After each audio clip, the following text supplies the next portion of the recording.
Nós tivemos aí duas quartas-feiras estudando a respeito desses três ofícios de Cristo. Primeiramente, nós tratamos sobre o ofício de profeta. Na quarta-feira passada, estudamos sobre o ofício de sacerdote. Nós vamos fazer uma breve recapitulação também. E hoje nós iremos estudar a respeito desse último ofício, que é de rei. O ofício de rei, ele é algo que ele é um pouco mais complexo, vamos dizer, do que os outros, principalmente diante da perspectiva escatológica da pessoa. Por isso ele é bem complexo a respeito dessa questão do entendimento com relação ao reinado de Cristo. Na perspectiva, por exemplo, pré-milenista e pós-milenista, a ideia é que Cristo ele vai reinar, o milênio ainda não iniciou, ele vai reinar no milênio. Já na perspectiva milenista, Jesus ele reina, só que ele reina de uma forma espiritual, ele não está presente em nosso meio reinando, ele reina espiritualmente e de outras formas, como nós iremos ver. Então, antes de propriamente iniciarmos, vamos orar ao nosso Deus, rogando que Ele venha falar aos nossos corações, venha dar entendimento a cada um de nós. Maravilhoso Deus, nós louvamos e engrandecemos o Teu nome, ó Pai, pelos momentos que temos aqui para estudarmos a Tua Palavra. Ó Santo Espírito de Deus, venha trazer a interpretação correta do texto bíblico, de forma que compreendamos aquilo que devemos compreender e que o Senhor também venha aplicar em nossas vidas, para que venhamos a praticá-la em todos os momentos da nossa vida. Principalmente porque esse ofício de rei tem muita influência em nossas vidas. Derrama, assim, da Tua graça e da Tua bênção sobre nós. É o que nós oramos em nome de Cristo Jesus. Amém. Irmãos, então, o ofício. Hoje nós vamos tratar sobre esse ofício de rei. Como nos anteriores estudos, nós devemos entender que nós não estamos falando sobre teorias. Nós não podemos olhar para o estudo e falar assim, isso é algo teórico. Não, ela tem aplicação direta na nossa vida. Dependendo da forma que nós entendermos a respeito desses ofícios, ele tem aplicação direta na nossa vida. Isso vai nos mostrar o porquê que nós, de repente, tomamos algumas decisões. O porquê que nós tratamos algumas coisas da forma que tratamos. Muitas vezes a gente fala algumas coisas que nós cremos, mas muitas vezes está na boca só. Porque quando nós olhamos a respeito daquilo, se fosse de fato e verdade em nossas vidas, nós agiríamos de forma diferente. Por exemplo, com relação à ansiedade e com relação à questão do desespero e tantas outras coisas.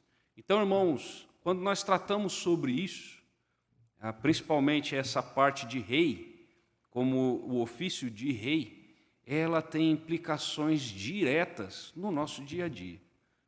A forma com que nós tomamos as nossas decisões, a forma com que nós nos submetemos a Deus, a forma com que nós vemos o agir de Deus na nossa vida, na vida dos nossos familiares, em tudo aquilo que acontece conosco.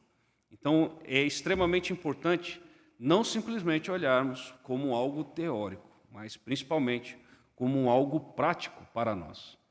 Então, recapitulando, rapidamente, irei passar aqui rapidamente, nós vimos no estudo passado a respeito de Jesus como sacerdote.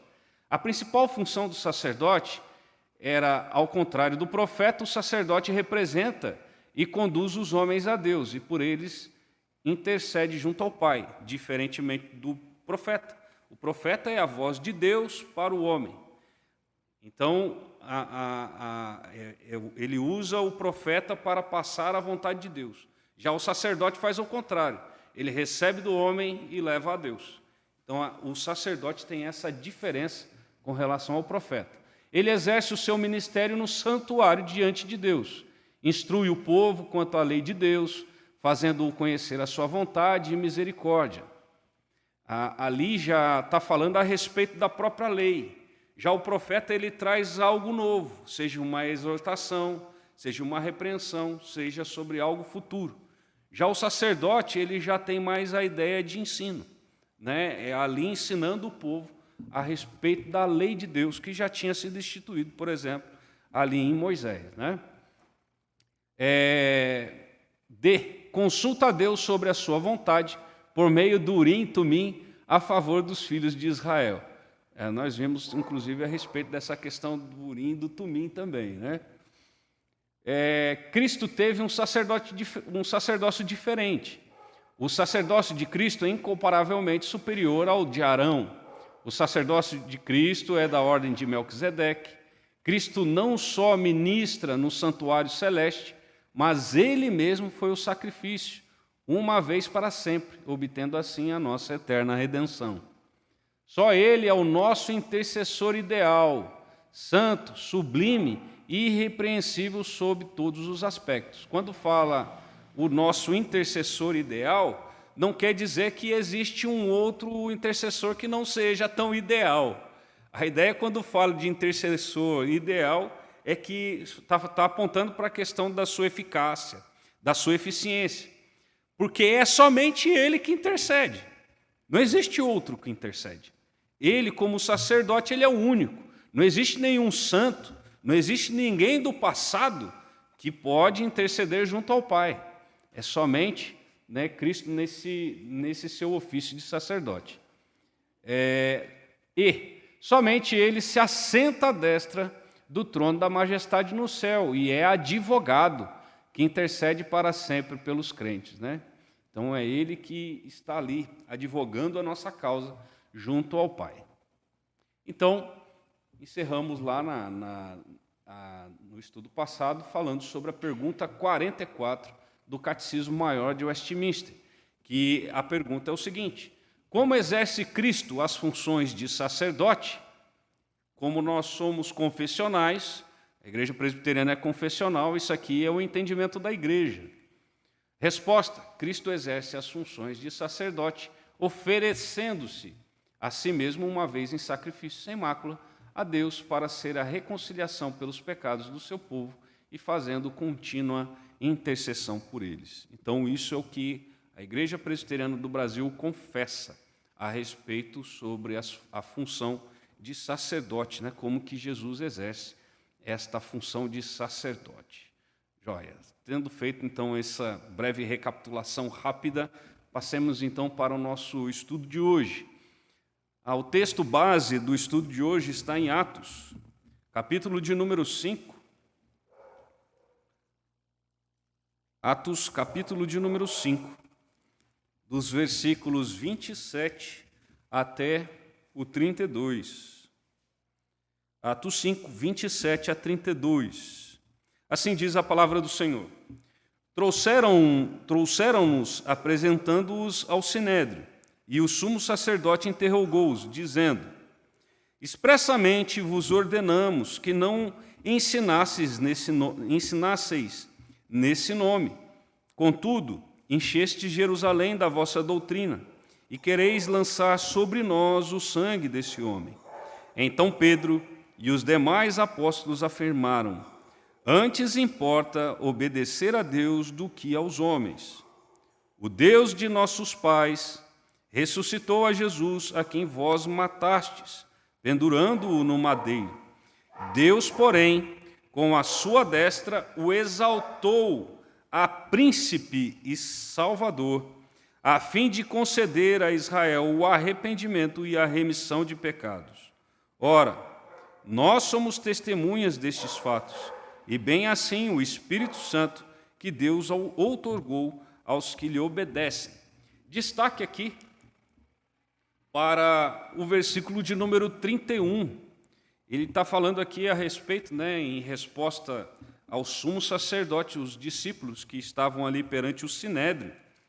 E o Sinédrio era extremamente importante, é onde era julgado as questões religiosas.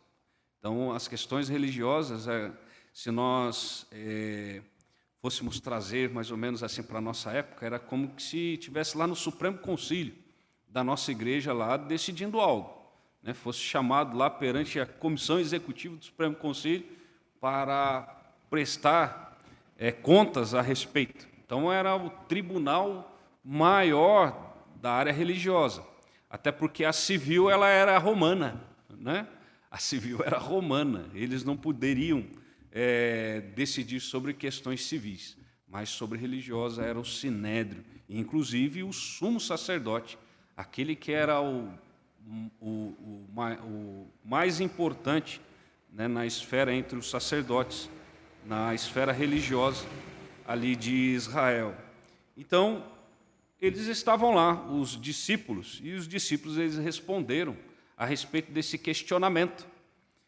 E o versículo de número 31, ele traz algo muito importante para o nosso estudo de hoje, que foi também uma confissão ali dos discípulos perante o sinédrio.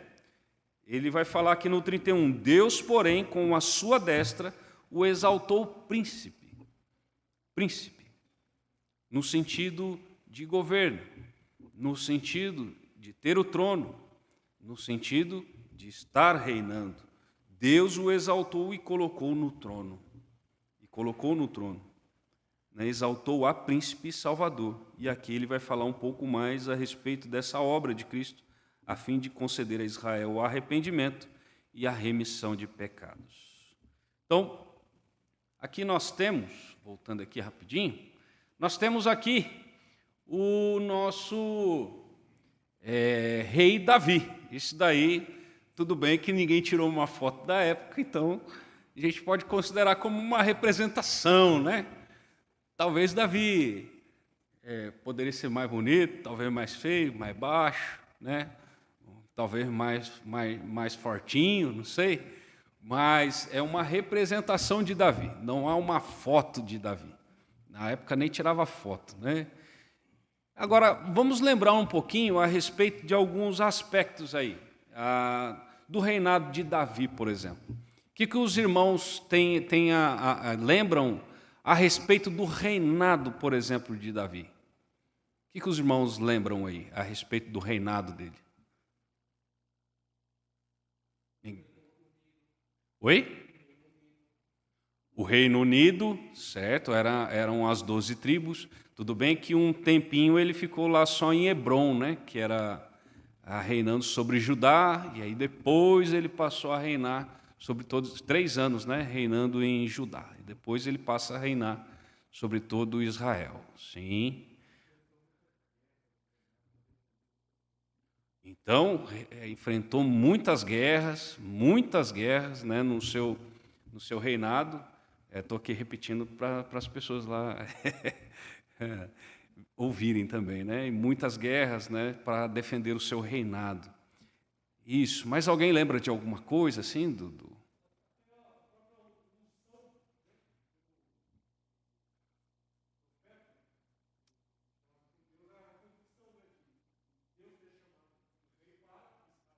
Isso, o pastor está lembrando com relação à questão da unção, né? É interessante que passaram todos os filhos de Jessé, e ele falou, não é esses, né? Não olhe pela sua aparência, né? O Senhor conhece o coração. E aí, ele é ungido, Davi é ungido pelo profeta Samuel, muito antes dele tomar, de fato, o reino, né? Dele passar a ser rei de fato, ele foi ungido.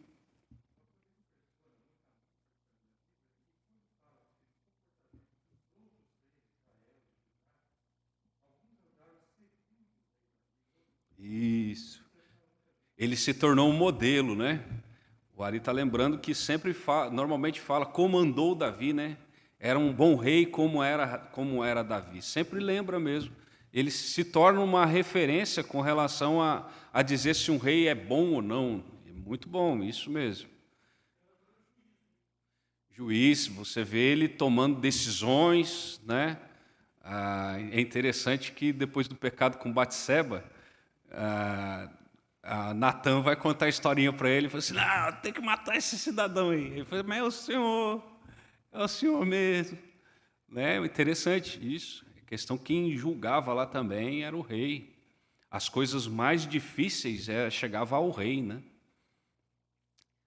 Por exemplo, uma coisa que interessante na história de Davi. Davi chegou a perder o reino para o seu próprio filho, né? Que, querendo ou não, se nós fizermos aí que nós estamos falando sobre a questão do ofício de Jesus como rei, né? Esse é o grande foco nosso. Estamos falando aqui de Davi como um paralelo. Mas olha um paralelo interessante. Davi chegou a perder o seu reino por instantes, por alguns dias, vamos dizer assim, que não chegou a muito tempo mesmo, mas chegou a perder o seu reino para Absalão. Ele saiu fugindo de Absalão, né? De Absalão. Salomão foi o seu filho que reinou no seu lugar. É isso daí, irmãos. Tem tanta coisa a respeito do rei Davi que é interessante, que mostra algumas características, né, do rei, como que era o rei. E fazendo assim alguns paralelos com Cristo, nós vemos a respeito de algumas semelhanças e algumas diferenças, e diferenças gritantes, né? Por exemplo, Davi, aconteceu de Davi ir no final de 2 Samuel, ele conta a história de que uma das guerras que teve, Davi foi, e ele quase foi morto por um valente, né, filisteu. E a partir daí proibiram o rei de participar das guerras. E aí ele não foi mais às guerras, né? É algo, por exemplo, Davi, até ali ele ia em todas as guerras, mas a partir daquele momento ele já não passou mais a ir em todas as guerras. Ele, por exemplo, chegou a perder o seu reino, depois ele recuperou o seu reino. Davi, por exemplo, tomou grandes atitudes e atitudes bruscas, que algumas agradaram a Deus, outras, por exemplo, já desagradaram a Deus. Quando ele levanta o censo, por exemplo, né? Quando ele levanta o censo de Israel, desagrada de forma que Deus traz, inclusive, a ira dele sobre o povo, traz ali a peste, né? Que chega a matar tanta gente. Então, há semelhanças, mas também há disparidades, de grandes diferenças entre a questão do reino, por exemplo, de Davi e o reino de Jesus Cristo. Então, características dos reis de uma forma geral, nós vamos falar. O seu reino é limitado a um território. O rei, normalmente, tem as suas limitações de território, né? 2 Samuel 5,3, por exemplo, ele diz: assim, pois, todos os anciãos de Israel vieram ter com o rei em Hebrom, que é até a parte que eu estava falando aqui, né? Inclusive o Felipe chegou a comentar aqui. E o rei Davi fez com eles aliança em Hebrom perante o Senhor. Ungiram Davi rei sobre Israel. Então Davi passou a reinar sobre Israel. Então ele tinha uma limitação de território. Ele não reinava fora. Entre aspas, acaba acontecendo um pouquinho com relação à questão da soberania que há entre os países. Nós, por exemplo, aqui no Brasil, o presidente da República, ele governa aqui o país, mas ele não governa a Argentina, por exemplo. Então, ele tem a limitação de território dele, né? Então, também o seu reino é determinado sobre um povo, ou povos. Por que eu falei povos? Porque nós lembremos que na história, por exemplo, temos Nabucodonosor, que reinou não só sobre a Babilônia, mas ele reinou sobre ali toda a Mesopotâmia, né? Todos os povos estavam debaixo do seu governo. Depois veio os persas também, depois os gregos, depois o Império Romano. E se nós olharmos aí para a história, tem o bizantino depois, muito tempo depois, né, que governava não só ali o seu povo, mas governava outros povos diante dessa questão, né? Então, 1 Samuel 8, 4 a 5 diz: então os anciãos todos de Israel se congregaram e vieram a Samuel a Ramá. E lhe disseram: vê, já estás velho, e teus filhos não andam pelos teus caminhos. Constitui-nos, pois, agora um rei sobre nós, para que nos governe. Então ele está falando para que nos governe, não é governe toda a terra, é nos governe. E aí ele diz, como tem todas as nações. Então, todas as nações tinham o seu governante, aquele que estava governando ali o povo, governando a nação. E isso nós vemos, né, no decorrer de toda a história. O seu reino é transitório, ele é por apenas um tempo. O reino dos reis que existiram, né? E aqui também os da terra, nós podemos ver que é algo transitório. Olha lá o que diz Isaías, capítulo número 1:1. Ele já vai falar isso sobre vários reis. Ó. Visão de Isaías, filho de Amós, que ele teve a respeito de Judá e Jerusalém, nos dias de Uzias, Jotão, Acás e Ezequias, reis de Judá. 4 reis, só Isaías. Só durante o ministério de Isaías houve 4 reis. Então os reis morriam e eram substituídos. Isso daí é uma característica, né, bem marcante com relação à questão dos reis. O reino lá, interessante, que no reino dividido, o reino de Israel durou por volta de 200 anos. Já está falando aqui do reino dividido, né? A partir do momento que ele dividiu, teve 200 anos de reino e teve 19 reis. 19 reis reinaram sobre Israel, ali o reino dividido.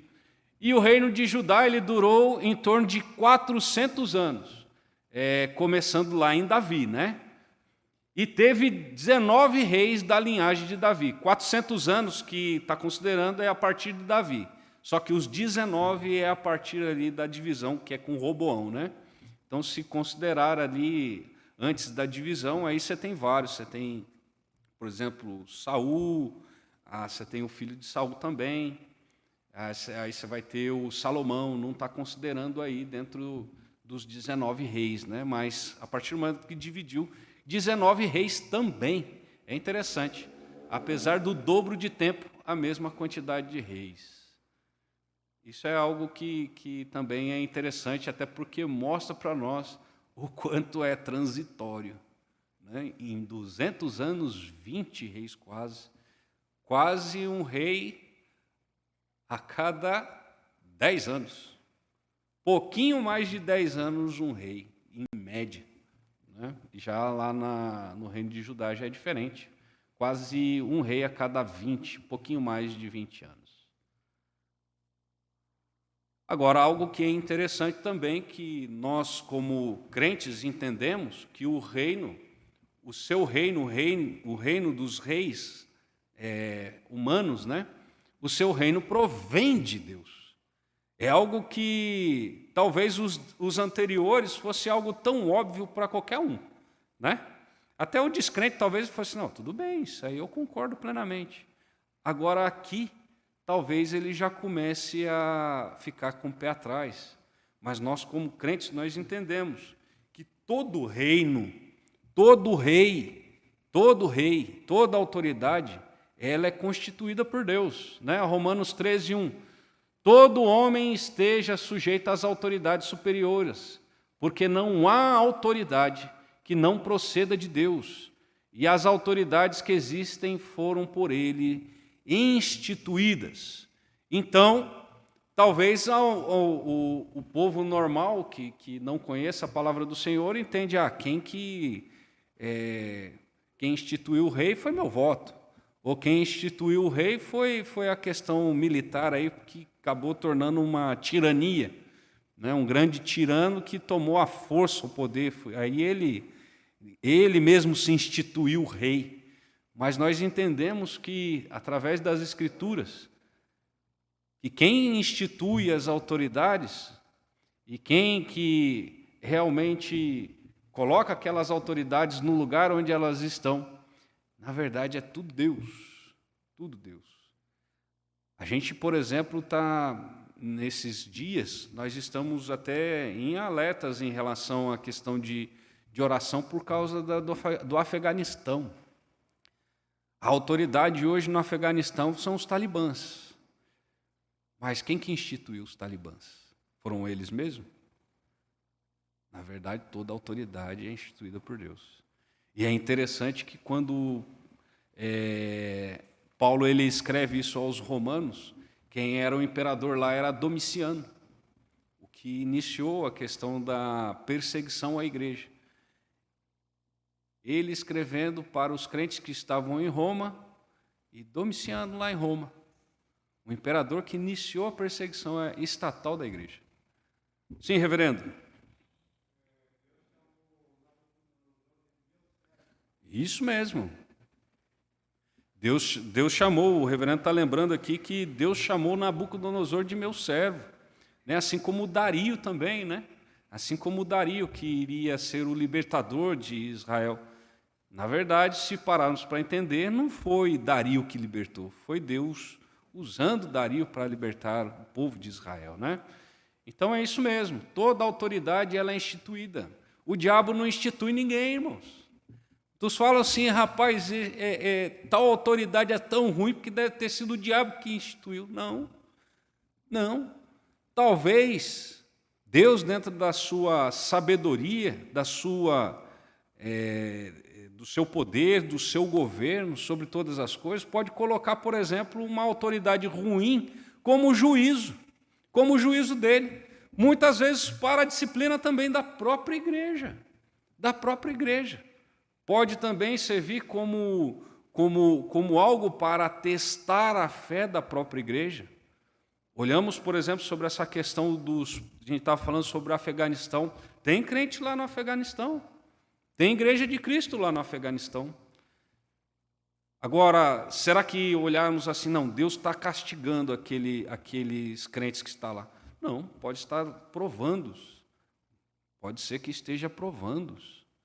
Então, assim, nós devemos entender que, por mais difícil que seja, por mais que você concorde com a autoridade ou não, com as decisões de autoridade ou não, seja ela presidente da República, governador, seja ministro do Supremo Tribunal Federal, seja quem for, ele foi instituído por Deus.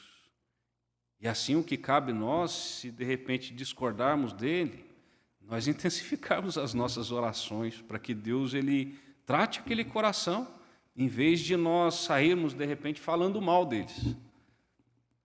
Porque nós devemos respeito e principalmente sujeição às autoridades, porque elas foram instituídas por Deus. Então vamos falar um pouquinho aí também sobre a questão do reinado de Cristo. O seu reino é ilimitado e é sobre toda a terra. Já é totalmente diferente. O rei ele está limitado a um determinado lugar. Mesmo Nabucodonosor, por exemplo, ele estava limitado. Ele não reinava sobre todo o mundo. Ele reinava sobre o mundo conhecido. O mundo conhecido. Mas ele não reinava sobre toda a Europa, por exemplo. Não reinava. Ele não reinava, por exemplo, lá para os lados por exemplo, da China, lá da Rússia, não reinava para lá. Então, no mundo conhecido, ele reinava, mas ele não reinava sobre toda a terra. Mesmo os grandes impérios, Por exemplo, a gente vai falar, mas o Império Romano, que era enorme. O Império Romano, por exemplo, não governou sobre a América do Sul, sobre a América do Norte, nem a América Central. Não existia na época. Era desconhecido para eles. Tinha um monte de índio aqui, tinha os astecas, tinha vários outros. Mas eles não reinavam sobre aqui. Principalmente lá para o lado da Ásia também. Japão, né? Não sei nem se o Japão existia na época. Provavelmente não. Mas não reinava. Então, era ainda assim limitado. Apesar de vasto, ainda assim era limitado. Ao contrário, por exemplo, do reinado de Cristo. O reino dele é sobre toda a terra, sobre todas as coisas. O reino dele é sobre todo o universo. Apocalipse 1:5 diz: e da parte de Jesus Cristo, a fiel testemunha, o primogênito dos mortos e o soberano. Soberano aqui também pode ser traduzido como príncipe. Também como príncipe. o soberano dos reis da terra. Então é aquele que os reis da terra estão debaixo. Então até os reis de toda a terra está debaixo da sua soberania. Aquele que nos ama e pelo seu sangue nos libertou dos nossos pecados. Ele reina sobre toda a terra. O seu reinado é sobre todos os povos também. Sobre todos os povos, independente da questão da sua localidade. O Salmo 99:1 diz: reina o Senhor, tremam os povos. Ele está entronizado acima dos querubins, abale-se a terra. Quem reina é o Senhor que reina. Isso daqui, desde o Antigo Testamento, o Senhor sempre foi aquele que reinou. E Jesus Cristo, como nós entendemos que não existem três deuses, mas um Deus triuno. Então, quando ele fala Yahvé, Jesus é Yahvé. Ele não está falando aqui Yahvé como Pai. Ele está falando reina o Senhor, Yahvé. Jesus é Yahvé, o Espírito Santo é Yahvé. Porque o Yahvé é um só Deus. Apocalipse 5:3 diz: então ouvi que toda a criatura que há no céu e sobre a terra, debaixo da terra e sobre o mar, e tudo o que neles há, estava dizendo: aquele que está sentado no trono e ao Cordeiro, vejam, sentado no trono, rei que senta no trono, ao Cordeiro seja o louvor e a honra e a glória e o domínio pelos séculos dos séculos. Pelos séculos dos séculos. Ele está sentado no trono, reinando. O seu reino também ele é eterno. Interessante que até o texto passado dizia, né, pelos séculos dos séculos. Lucas 1, 32, 33, eu coloquei 32 a 33, eu coloquei ali 22, 23, é 32 e 33. Este será grande e será chamado Filho do Altíssimo. Deus, o Senhor, lhe dará o trono de Davi, seu pai, e ele reinará para sempre. O seu reino é eterno, ele vai reinar para sempre sobre a casa de Jacó, e o seu reinado não terá fim. Isso, ele não tem aquela questão de passar o reino para outro porque está ficando velho ou porque morreu. Né? Não tem, o seu reinado não terá fim. E quando ele fala a respeito, né, da casa de Jacó, hoje nós podemos compreender sobre todos os seus. Né? Ele reinará sobre todos os seus. E será sem fim. O seu reinado também provém do Pai, no sentido de Cristo. Né? O seu reinado também provém do Pai. Olha o que diz Efésios 1, 20 e 22. O qual exerceu ele em Cristo, ressuscitando dentre os mortos e fazendo-o sentar à sua direita nos lugares celestiais, acima de todo principado e potestade e poder e domínio, e de todo nome que se possa referir, não só no presente século, mas também no vindouro. Ele fez, fazendo-o sentar à sua direita nos lugares celestiais. Então, quem que fez Cristo sentar aos lugares celestiais foi Deus Pai.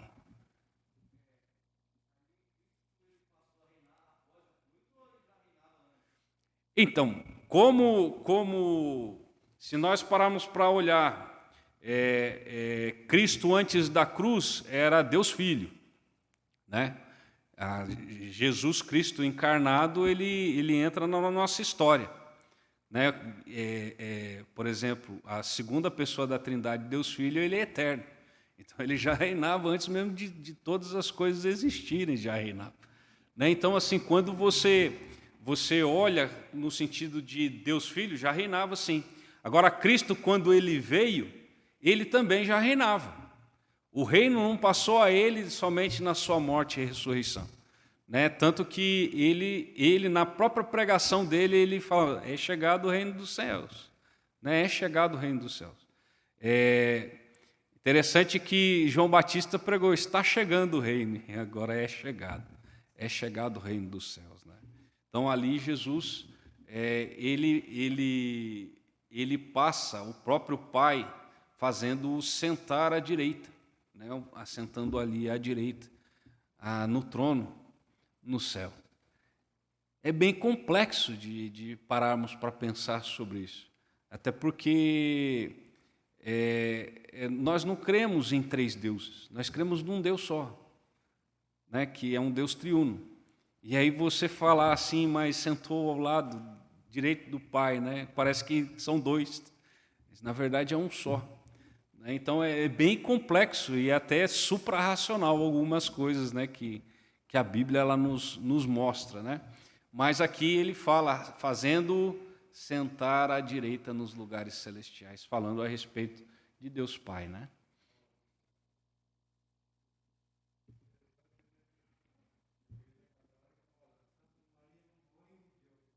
Então, antes que Maria existisse, já era, né? Já era Deus, né? Então, quando fala mãe de Deus, é bem triste teologicamente, né? Muito triste na questão da teologia, porque aí se você coloca que foi um Deus que não era pré-existente, que ele era existente, que ele não foi gerado. Tanto que ali nos concílios anteriores, né? Ali mesmo antes da existência da Igreja Católica, que falava a respeito da definição a respeito da Trindade, que fala eternamente gerado no Pai, né? Eternamente gerado do Pai. Então, assim, não foi gerado, ele não passou a ser Deus através de Maria, né? A Maria ali foi aquela pessoa que gerou Jesus, que foi a encarnação do Deus homem. Mas ele já existia, e ele já reinava por toda a eternidade, vamos dizer, em relação ao passado, né? Ao passado eterno. Então vamos ver também a respeito de Jesus como Rei dos Reis. Na sua primeira vinda para reinar, Jesus foi totalmente rejeitado pelo seu povo. Na primeira vinda ele foi rejeitado, olha o que diz João 1,11. Veio para o que era seu e os seus não o receberam. Aqui falando principalmente sobre o povo de Israel. O povo ali que estava não apenas em Jerusalém, mas o povo ali judeu, né? Então eles não receberam. Inclusive isso, segundo ali nós vemos a respeito do apóstolo Paulo, nos abriu Deus nos abriu a destra para que nós passássemos a ser filhos dele. Nós olhamos isso, por exemplo, em Romanos. Ele vai tratar sobre essas coisas em Romanos, né? A respeito da rejeição. Inclusive, Paulo chega a ser tão firme que ele fala, olha, eu pudesse entregar minha vida, até mesmo perder, entre aspas. Ele não fala desse jeito, mas o que ele quer dizer, nem que fosse perder a minha salvação, para que eles fossem salvos, né? No sentido do tamanho amor que ele tinha pelos israelitas, que rejeitaram a Jesus, né? Então eles realmente rejeitaram e deixaram de ser o povo escolhido de Deus, passando a ser o povo escolhido de Deus, aqueles que creem em Cristo como Salvador e Senhor das suas vidas. Não sendo o seu reino nem comida nem bebida, mas justiça, paz e alegria no Espírito Santo, portanto espiritual, e isso aqui é importante, portanto espiritual, passou a atuar no tempo presente, do espiritual e invisível no meio dos homens e dentro do coração dos crentes. Olha o que diz Lucas 17:20. Interrogado pelos fariseus sobre quando viria o reino de Deus, Jesus lhes respondeu, não vem o reino de Deus com visível aparência. Isso com relação à primeira vinda. Isso com relação à primeira vinda de Jesus. E ele diz então, nem dirão, ei-lo aqui ou ei-lo lá, porque o reino de Deus está dentro de vós. Se continuarmos no texto, ele vai falar a respeito para os seus discípulos, olha, se preocupem, tome cuidado. Se alguns aí falarem que é Cristo, não acredito nele não. Né? Ei-lo aqui, não acredito nele não. Né? Jesus ele vai falar isso aos seus discípulos até. Então o reino, essa primeira vinda dele, não é um reino visível, em aparência, que era o que os judeus esperavam. A ideia dos judeus era que o Messias ia vir, ia nos libertar do Império Romano, e ia transformar o grande Império Judeu israelita sobre a face da terra. Era isso que os judeus ali estavam esperando. E aí Jesus, ele mostra que o reino dele, a princípio, não era um reino visível de aparência, mas era um reino espiritual, né? Porque o reino de Deus está dentro de vós. Ele ainda diz no versículo 36, João 18, 36, respondeu Jesus: o meu reino não é deste mundo. Se o meu reino fosse deste mundo, os meus ministros se empenhariam por mim, para que não fosse eu entregue aos judeus. Mas agora, o meu reino não é daqui. Por que eu sublinhei o mais agora? É aquele momento. O reino físico dele não era ali ainda. Haverá de vir o reino físico dele.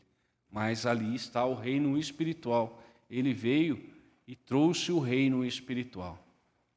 Jesus recebeu do Pai, após a ressurreição, todo o poder e autoridade no céu e na terra. Vemos aí o Mateus 28, 18, que é bem conhecido.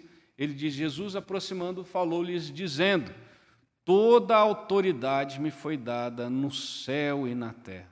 Então Jesus recebeu como rei toda a autoridade não só no céu, mas aqui na terra também. As profecias prevêem que na consumação dos séculos, Cristo voltará e aí sim tomará posse também do reino visível e o fará em grande estilo celeste. Virá sobre as nuvens com poder e glória, virá como o leão da tribo de Judá. Então, é esse grande estilo celeste, na companhia dos anjos e redimidos, já arrebatados com ele na glória. Mateus 25, 31 a 34 diz: quando vier o Filho do Homem na sua majestade e todos os anjos com ele, então se assentará no trono da sua glória. E todas as nações serão reunidas em sua presença, e ele separará uns dos outros, como o pastor separa dos cabritos as ovelhas. E porá as ovelhas à sua direita, mas os cabritos à esquerda. Então dirá o rei: quem é o rei? O Filho do Homem. O Filho do Homem é o rei. Dirá o rei aos que estiverem à sua direita: vinde, benditos de meu Pai, entrai na posse do reino que vos está preparado desde a fundação do mundo. Aqui então é a consumação do reino. O reino espiritual, ele deixará de ser espiritual e passará a ser um reino físico. Aquilo que os israelitas esperavam na primeira vinda se concretizará, na verdade, na sua segunda vinda. Ele não tomará da mão do Império Romano, mas ele tomará de todos aqueles que se sujeitarão a ele. Ele reinará para todos sempre com a sua igreja. Apocalipse 11:15 diz: o sétimo anjo tocou a trombeta e houve no céu grandes vozes dizendo: o reino do mundo se tornou de nosso Senhor e do seu Cristo, e ele reinará pelos séculos dos séculos. Irmãos, aqui lembremos que está falando do reino físico. O reino espiritual já foi inaugurado. O reino do mundo se tornou de nosso Senhor. E a partir daqui ele reinará de forma física sobre toda a terra e sobre todo o céu. Apocalipse 19, 5 e 6 diz: saiu uma voz do trono exclamando: dai louvores ao nosso Deus, todos os seus servos, os que o temeis, os pequenos e os grandes. Então ouvi uma como voz de numerosa multidão, como de muitas águas, e como de fortes trovões, dizendo: aleluia! Pois reina o Senhor nosso Deus, o Todo-Poderoso. Aqui, irmãos, quando a gente para imaginar como que vai ser o dia glorioso que vai ser, o nosso Deus, ele, quando fala e ouviu uma voz de numerosa multidão, é a hora que eu fico me imaginando lá no meio daquela multidão, Aleluia, pois reina o Senhor, nosso Deus, o Todo-Poderoso. Vai reinar para todos sempre. O nosso Deus reinará para todos sempre. Irmãos, e o que diz, então, os nossos símbolos de fé, já partindo para o fim? O que diz os símbolos de fé a respeito da questão do reinado de Cristo? A pergunta 45 do Catecismo Maior de Westminster, é interessante que é a 43, que vai falar sobre o ofício de profeta. O 44, a pergunta 44 vai tratar sobre o ofício de sacerdote, e a 45 vai tratar sobre o ofício, como que Jesus exerce o ofício de rei, né? Como exerce Cristo as funções de rei? E a resposta, então, é: Cristo exerce as funções de rei, chamando do mundo um povo para si. Agora, aqui é importante como que ele exerce o seu governo, dando-lhe oficiais, leis e disciplinas para visivelmente o governar. Oficiais aqui, irmãos, nós podemos entender até como oficiais, tanto no lado civil, como também os oficiais da própria igreja. Né? Dando leis, no sentido tanto civil, mas as leis de Deus é as leis que estão na própria Bíblia. A respeito de disciplina, as pessoas cometem crimes, são presas, né? E isso são autoridades que Deus dá. Aqui na igreja, comete pecados, são disciplinados, afastados da comunhão, né? São exortados. Para visivelmente o governar. A forma visível hoje de Cristo governar, por isso, do governo também, quando nós falamos do governo espiritual, a conotação física dele não é Jesus aqui fisicamente governando, mas a forma física dele é dando oficiais, leis e disciplinas. Assim ele, visivelmente, ele governa. Ele governa o mundo também, né? Não só a igreja dele, mas também o mundo. Dando a graça salvadores aos seus eleitos, recompensando a sua obediência e corrigindo-os por causa dos seus pecados, preservando-os e sustentando-os em todas as tentações e sofrimentos, restringindo e vencendo todos os seus inimigos, e poderosamente dirigindo todas as coisas para a sua própria glória e para o bem do seu povo. Irmãos, quando nós vemos, por exemplo, sobre essa questão da pandemia, é triste nós olharmos aí a respeito de tantas pessoas que morreram, mais de 500 mil pessoas só no Brasil, segundo estatística oficial, bem que alguns questionam essa questão. Mas, segundo a estatística oficial, 500 mil pessoas está debaixo do governo de Cristo. Não está debaixo do governo de Satanás, não. Está debaixo do governo de Cristo, isso. Não vai morrer um a mais, um a menos daquele que já está previsto morrer pelo Senhor. Então, não tem aquele negócio, se salvou é porque Cristo ele designou que fosse salvo. Agora, se morreu é porque também estava designado morrer. Ele está no governo. Ele está no governo de todas as coisas. Para a sua própria glória. Tem hora que nós pensamos que, por exemplo, um desastre como tem acontecido, Deus ele não é glorificado nessas coisas. É difícil, irmãos. Quando nós olhamos, por exemplo, o Haiti, que teve lá o grande terremoto, matou muita gente, se não estou enganado, acho que mais de 1.200 pessoas morreram só no terremoto. E, como diz, não bastasse o terremoto, agora o furacão lá também, que está piorando a situação. Deus está no controle. Deus está no controle. E aí a gente muitas vezes pensa, mas Deus ele não tem a sua glória nessas coisas. Deus tem a sua glória. Tem hora que é difícil de entendermos algumas coisas, mas Ele tem a glória dele ali. Seja levando juízo a um povo que não está tendo como Deus, apesar de serem criaturas, ali como nós vemos em Romanos capítulo de número 1, né? Tendo conhecimento do Criador, mas não o trataram como Deus. Mas não o trataram como Deus. Nós não sabemos, Deus sabe. Creio que deve ter crentes lá também, que talvez até tenha morrido também. Crentes fiéis. Nós não sabemos. Mas uma coisa que nós podemos saber através das Escrituras: Ele governa sobre isso. Não há um furacão que não seja governado por Ele. Não tem 1 quilômetro por hora a mais no vento ali que não esteja controlado por Ele. Nenhum a mais, nenhum a menos. Exatamente do jeito que Ele designou. Nem um pouquinho a mais, nem um pouquinho a menos. Nem durando a mais, nem durando menos. Ele está no governo de todas as coisas. Tem coisas que são difíceis para nós compreendermos, mas Ele está no governo. E também castigando os que não conhecem a Deus, nem obedecem ao Evangelho. Aqui está. Também quando Deus castiga os que não conhecem a Deus, nem obedecem ao seu Evangelho, também ali há a glória dele.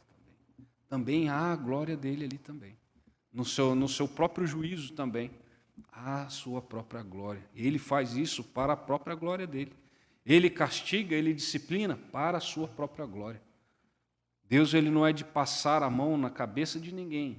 Muitas vezes nós olhamos as coisas acontecerem e nós falamos assim: Senhor, mas quanta atrocidade, e o Senhor parece que não faz nada. Tem tantas pessoas que pensam assim. Mas tudo está guardado para o momento propício. Nada está fora do controle. Não há nada que ele não esteja enxergando. Tudo está sob o seu governo. Nós devemos crer nisso. E isso, irmãos, tem implicações para nós. Tem implicações diretas, porque pessoas nos indagam a respeito disso.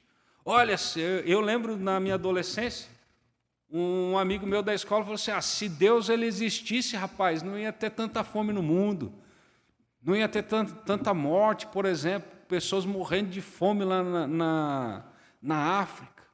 Não haveria. Essas coisas têm implicações diretas para nós. Deus, ele é bom, em todo o tempo ele é bom. Todo o tempo ele é bom. Se Deus ele quisesse exterminar toda a humanidade, ele teria total motivo para isso, que é o pecado. Se ele quisesse nos destruir, nós ainda cometemos pecado, nós ainda o ofendemos. Ele não vai fazer, porque quando ele nos olha, ele vê Cristo. Ele vê Cristo, que remiu os nossos pecados. Ele fez a justiça ali, naquela cruz, né, derramando ali o seu juízo sobre Cristo Jesus. Então, irmãos, mesmo castigando os que não obedecem e nem conhecem a Deus, ele também tem a sua glória. Concluindo, na segunda vinda de Cristo, ver-se-á de modo total os efeitos plenos do seu tríplice ministério em favor dos pecadores. Como profeta, não só ensinou, mas preparou os apóstolos e, por meio deles, a igreja para continuar o ensino da palavra. Como sacerdote, ele nos amou-nos a tal ponto que por nós ofereceu o seu próprio sangue e junto ao Pai continua intercedendo pelos crentes.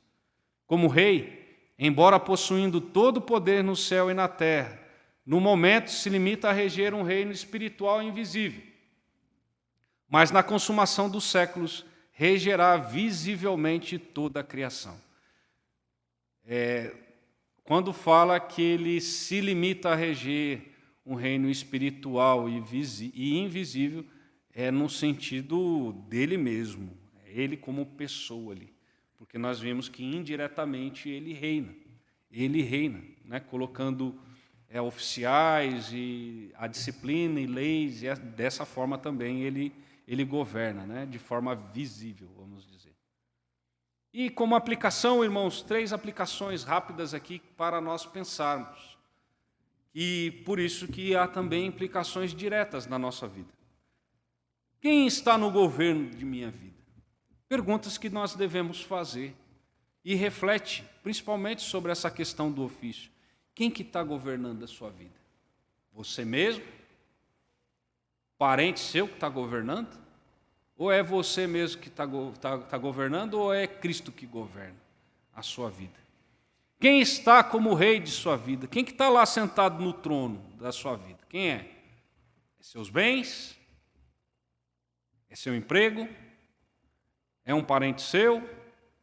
Ou é Cristo Jesus que está lá no trono? Ele que é o rei da sua vida. E por último aqui, o rei manda e os governados obedecem. É isso que acontece. O rei manda, os súditos obedecem. O rei manda e os governados obedecem. Você é obediente ao seu rei? Você é obediente ao seu rei? Você tem sido obediente ao seu rei? Se você não tem sido obediente ao seu rei, de certa forma você está dizendo que ele não é seu rei. De certa forma você está dizendo isso. Talvez outra coisa esteja reinando no lugar dele na sua vida. Talvez outra coisa esteja sentado no trono da sua vida. No trono ele sempre estará. Ele governará e reinará sobre todas as coisas. Mas se tem sido desobediente à palavra do Senhor principalmente, talvez qualquer outro esteja sentado no trono. Talvez a sua própria vontade. Talvez o seu ego esteja sentado lá. Que Deus abençoe a vida de cada um dos irmãos, nos fortaleça e aplique as suas verdades a cada instante em nossos corações.